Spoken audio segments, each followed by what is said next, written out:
My wife cheated on me with our neighbor, then forged my signature to steal $250, $0 of our inheritance, and filed a false lawsuit claiming I abandoned her. Now I just found out she's been secretly planning to sell our house from under me. Hello everyone. Dear listeners, please share your thoughts in the comments section below. And don't forget to like, share, and subscribe. Now, let's begin the video. Using a throwaway for obvious reasons, with certain specifics modified to preserve anonymity. I never thought I'd find myself in a situation like this. Honestly, I thought I knew my wife, Lisa, inside and out. We'd been married for 10 years and yeah, we had our ups and downs, but I always believed we were solid. That is, until I started noticing little things that didn't add up. Texts on her phone she claimed were from her sister, strange late-night calls, and her suddenly being busy at work more often than usual. It all seemed like typical stress or workaholism at first, but then I started catching glimpses of her phone screens when she wasn't paying attention. Small things, flirty messages, pictures with a guy I didn't recognize. The shocker hit me one Saturday morning. I was cleaning out my closet just trying to organize when I found a receipt tucked behind some shirts. It was from a hotel downtown for a night I knew she wasn't home. The date was recent, just 2 nights ago. My stomach sank. I looked through her text messages and sure enough there was a flurry of messages between her and someone named Jake. They were talking about meeting up, about keeping it a secret, and she kept calling him babe. My heart started pounding. I couldn't believe it. My wife cheating on me with our neighbor Jake, who lives just a few houses down. It was like a gut punch I didn't see coming. I decided I needed to know more before confronting her. I followed her that night, parked across the street from her friend's house, and saw her go inside Jake's place. They were definitely together. I watched her come out an hour later looking flushed and happy, her hair a mess, like she just had sex. That was the moment I knew for sure. My wife was cheating on me, and she had been for months. I felt betrayed, furious, and numb all at once. It was like my entire world was falling apart, but I couldn't let her see how much she'd hurt me. Not yet. The next day, I sat her down. I wanted to hear her lie, her excuses, anything she'd say to minimize what I'd seen. She looked me dead in the eyes and said I was overreacting, that Jake was just a friend, and I was paranoid. That she'd never cheat on me, that I was imagining things. She called me insecure, said I was jealous, and that I was making a big deal out of nothing. But I wasn't buying it. I knew the truth. I had seen enough evidence to know she'd been lying for months, that she'd been sneaking around behind my back, sneaking sex with Jake, and probably more than just that. I felt a mix of rage and heartbreak. How could she do this? After everything we'd been through. I'd always been faithful, always believed in honesty. And now I was faced with a woman who was actively betraying me, not just emotionally but physically. The thought of her lying there in bed, pretending everything was normal while she was secretly screwing our neighbor, who I'd always considered a harmless, friendly guy, made me sick. I couldn't believe I'd been so blind. How long had this been going on? How many lies had she told me? And the worst part, she was still lying, still denying everything, even as I had the receipts, the texts, the proof. That night I didn't sleep. Instead, I was consumed with thoughts of what to do next. I felt so betrayed, so humiliated. I'd always been the good guy, the one who provided, who never cheated, who loved her unconditionally. And in return, I got this. I started thinking about the money too. She'd always been good at hiding her secrets, but I knew she'd been planning something. I found a bank statement they'd hidden from me. She'd been funneling money into an account I didn't recognize, probably to cover her tracks or maybe to set herself up for some big move. It was clear she was planning her escape, her new life without me. I realized she might be planning to sell the house next. I had to act fast. I couldn't let her take everything from me. Our home, our inheritance, the life we built. I started digging into legal options, talking to a lawyer, trying to understand what rights I had. But first, I needed to confront her again with more evidence, more clarity. I wanted her to admit it, to see that I wasn't some fool who'd be duped forever.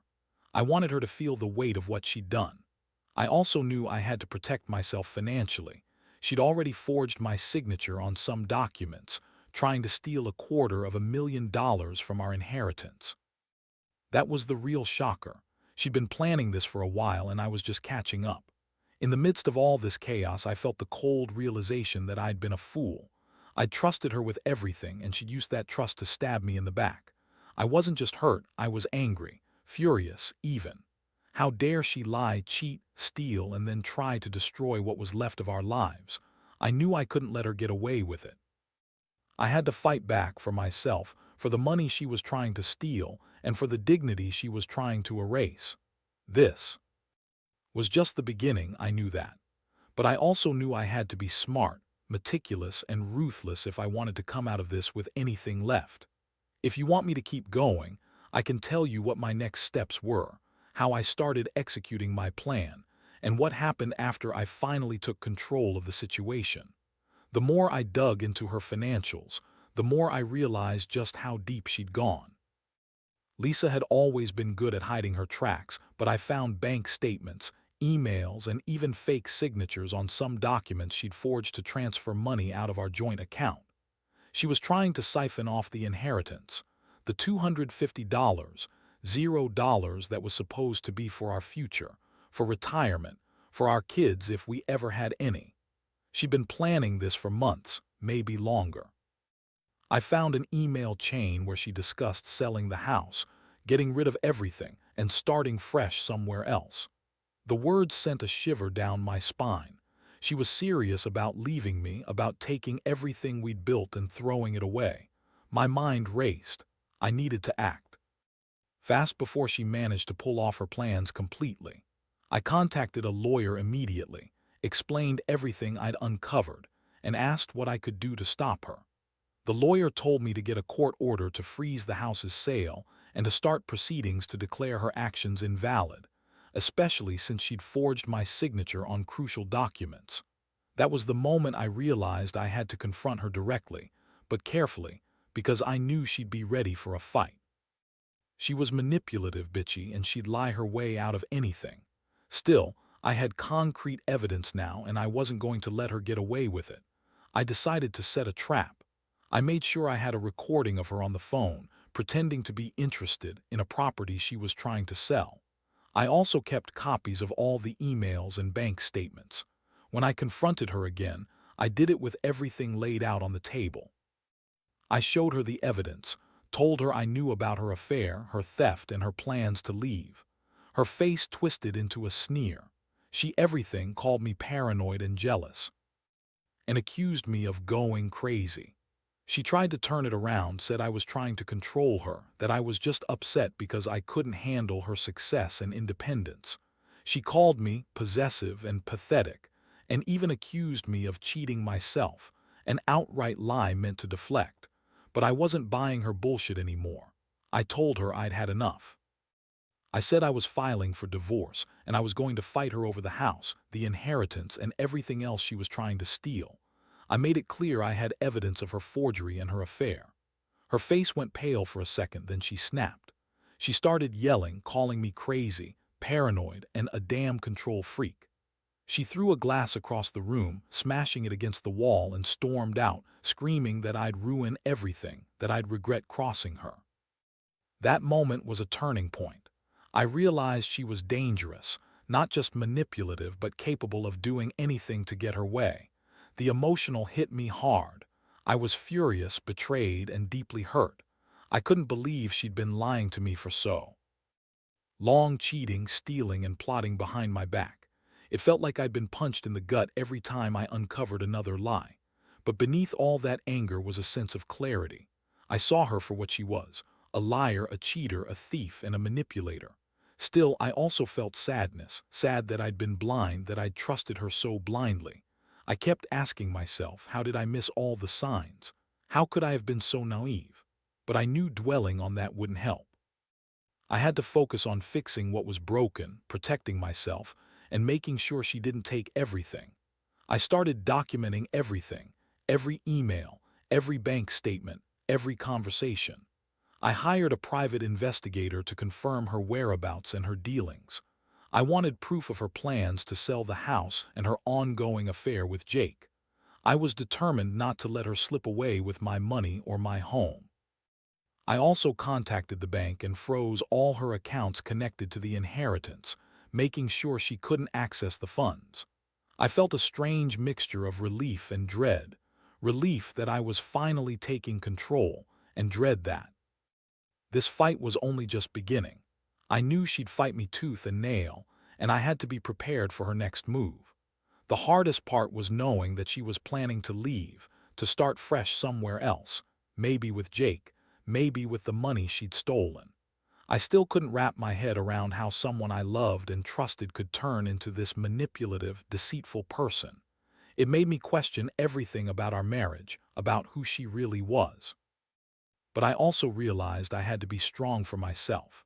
I couldn't let her destroy me or walk away with my life.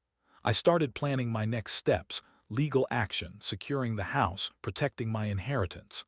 I knew I had to do it quickly because the longer I waited, the more she could manipulate or steal. The emotional toll was heavy. I kept replaying her lies, her sneers, the way she looked at me like I was the crazy one. It hurt more than I could say. But underneath all that pain was a burning desire to get justice, to stop her from ruining what little I had left. I couldn't just sit back and let her walk over me. This wasn't just about money or the house. It was about respect and dignity. I had to stand up for myself, even if it meant confronting her in court, even if it meant risking everything. I knew I wasn't just fighting for the money or the house. I was fighting to reclaim my life from someone I thought I knew, someone I loved. If you want me to keep going, I'll tell you how I finally took her to court, the surprises I uncovered, and what happened after I managed to stop her from selling the house. After I gathered all the evidence, every email, every bank statement, recordings of her lies, I knew I had to act fast. My lawyer drew up the paperwork to get a court order to freeze the sale of the house and to prevent her from transferring any more funds out of our accounts. I also filed for divorce, knowing that the legal process would be complicated, especially with her trying to manipulate everything. But I was determined. I couldn't let her get away with this, not after everything she'd done. The first thing I did was to confront her one last time with all the proof laid out. I wanted her to see I wasn't bluffing. She was furious when I showed her the documents. Her face twisted into a sneer and she started shouting how I was ruining everything, how I was just jealous and insecure. Everything, of course, claiming I was just paranoid, that Jake was just a friend, that I was imagining things. She threw a tantrum, calling me crazy, possessive, and pathetic. She even started blaming me for her affair, saying I was never enough and that I made her do this. She called me all sorts of names, but I didn't care. I had the evidence, and I knew she was lying. The next step was to get the legal order. The court granted a temporary injunction preventing her from selling or transferring the house. It was a relief, but I knew it was just the beginning. She was going to fight me tooth and nail, so I prepared myself for a long battle. I also hired a private investigator to keep tabs on her, just in case she tried to do something behind my back. Turns out, she was planning to sell the house secretly, and she'd even contacted a real estate agent. That was the moment I realized she was serious about walking away, leaving me with nothing. I also discovered she'd been forging my signature on documents related to the inheritance. She'd already managed to transfer some of the money into an account I didn't even know about. I was furious. That's when I realized she'd been planning this for months, maybe longer. She was trying to steal my money, my house, everything. I felt like I'd been punched in the gut all over again. This wasn't just betrayal, it was theft. It was manipulation on a level I never thought possible from someone I loved. I decided to take control. I told her I was bringing everything to court, that I would fight her for the house and the inheritance. I also threatened to press charges for forgery and theft. That finally made her back off for a little while. She started throwing more accusations at me, claiming I was trying to ruin her life, that I was a controlling husband who didn't understand her need for independence. She said I was jealous of her success, jealous of her affair with Jake, jealous of her freedom. I just looked at her and thought, you're the one who's been lying, cheating, stealing, and planning to leave me with nothing. I didn't say it out loud, but I felt it in every fiber of my being. While all this was happening, I couldn't help but feel a mixture of relief and dread. Relief because I was finally fighting back, taking control of my life. Dread because I knew this wasn't over, not by a long shot. She was cunning, and I didn't trust her to play fair. I kept pushing forward, making sure every step was legally sound. I hired a forensic accountant to review her financials, and we uncovered even more hidden accounts and shady transactions. It was like peeling back layers of lies. I couldn't believe how deep her betrayal went. This was no longer just about a cheating wife. It was about a con artist trying to steal everything I had. Throughout this process, I felt a lot of pain. It hurt to think that the woman I loved, the woman I'd trusted with my life, had been lying, cheating, and scheming behind my back. It hurt even more to realize I might lose the house, the inheritance, or both, but I also knew I had to keep going. I had to be strong, not just for myself, but for the future I still wanted to build. I refused to let her ruin me, even if she thought she could get away with it all. I was determined to fight for what was rightfully mine. I kept reminding myself, I wasn't just fighting for money or property. I was fighting for my dignity, my integrity, and my sanity. I knew she'd try to manipulate the courts in the process, but I had the facts on my side. I also started documenting her every move, preparing for the inevitable legal battles ahead. I knew this was going to be a long, exhausting fight, but I was ready. I wasn't going down without a fight. If you want me to keep going, I can tell you how the court proceedings unfolded, what surprises I uncovered during the trial, and how I finally managed to stop her from selling the house. The court date finally arrived after what felt like an eternity of legal back and forth.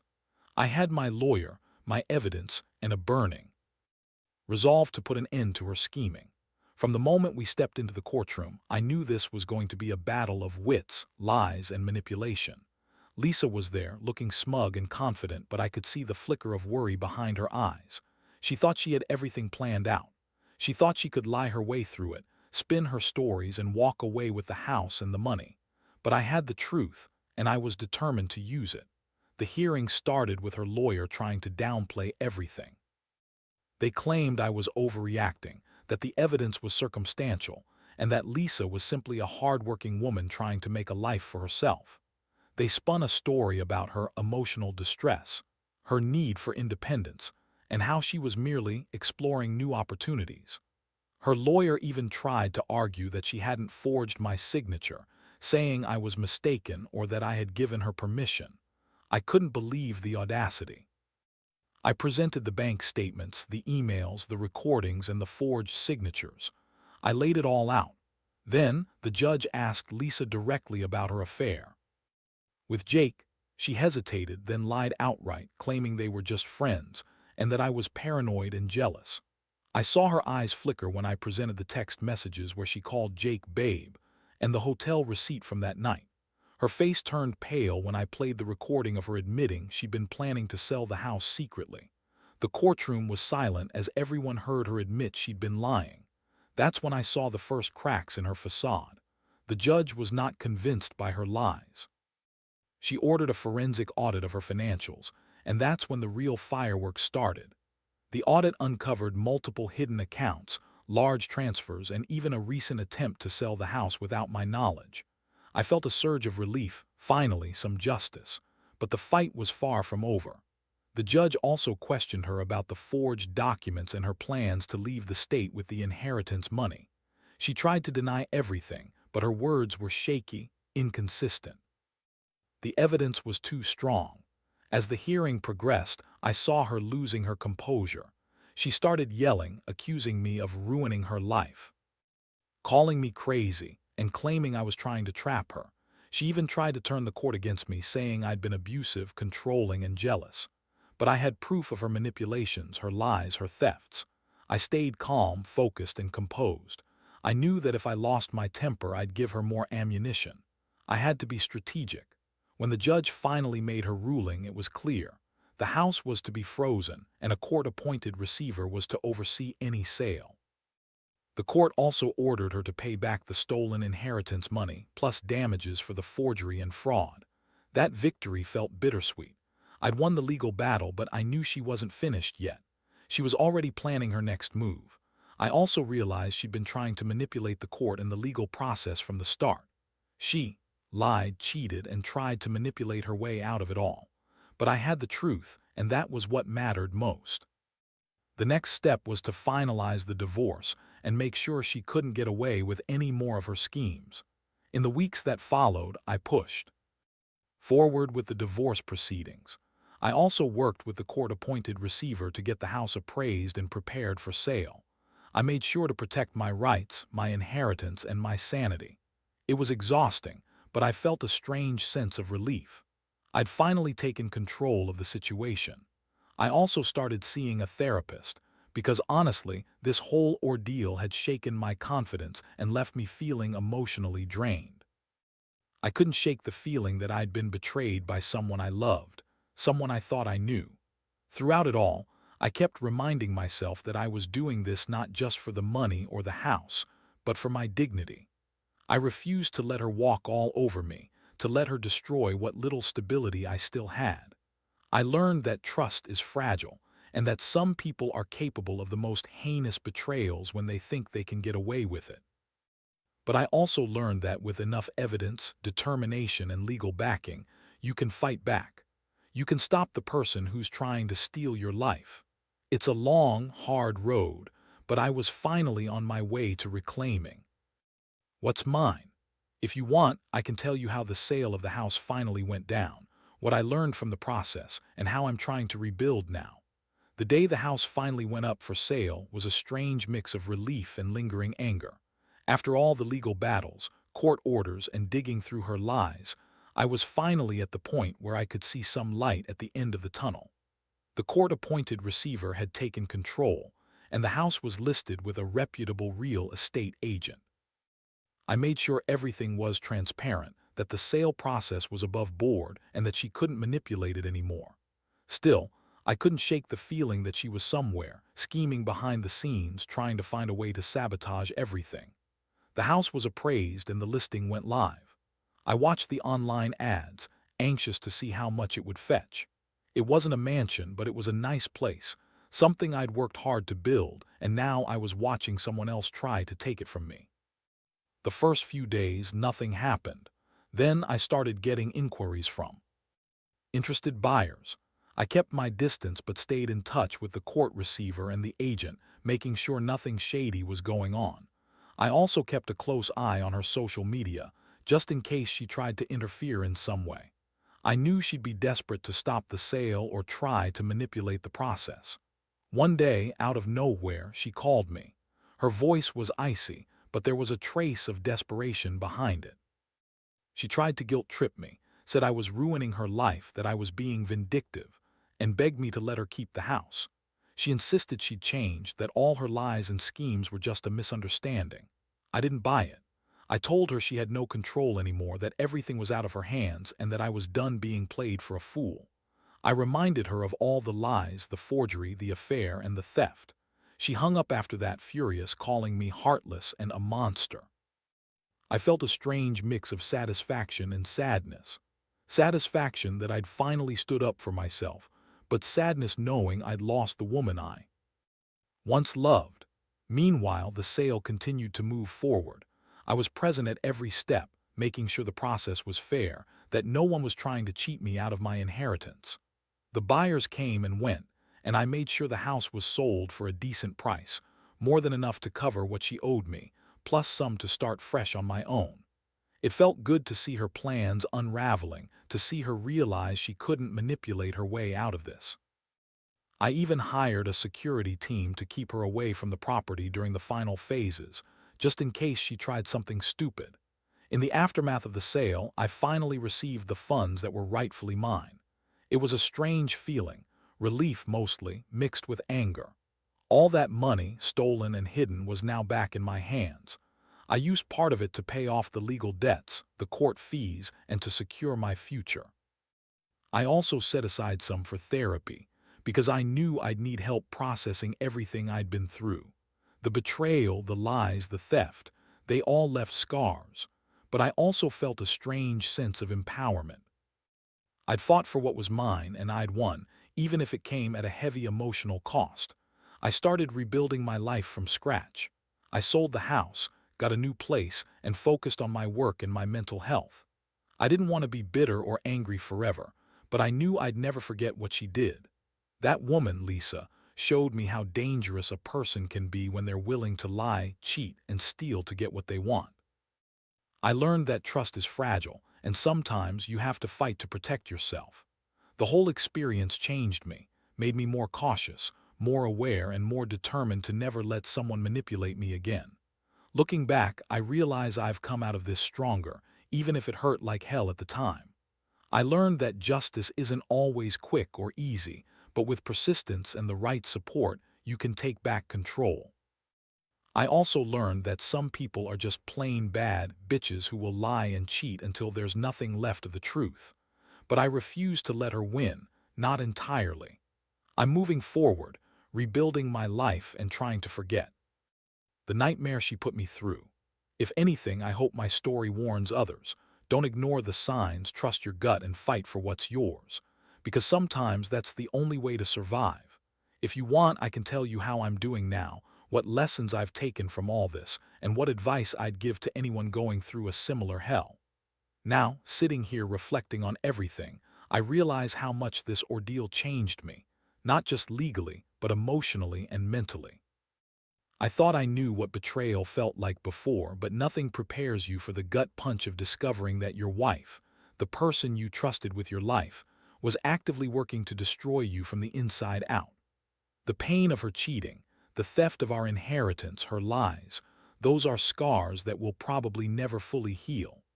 But at the same time, I've learned some hard truths about myself and about trust. One thing I've come to understand is that you can't just blindly trust people, no matter how much you love them. Sometimes, the ones closest to you are capable of the worst betrayals, and you need to be prepared to defend yourself. That means paying attention to the small signs, listening to your instincts, and never letting your guard down completely.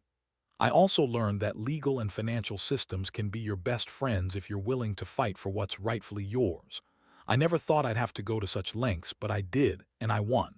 That victory, small as it is, reminded me that persistence pays off.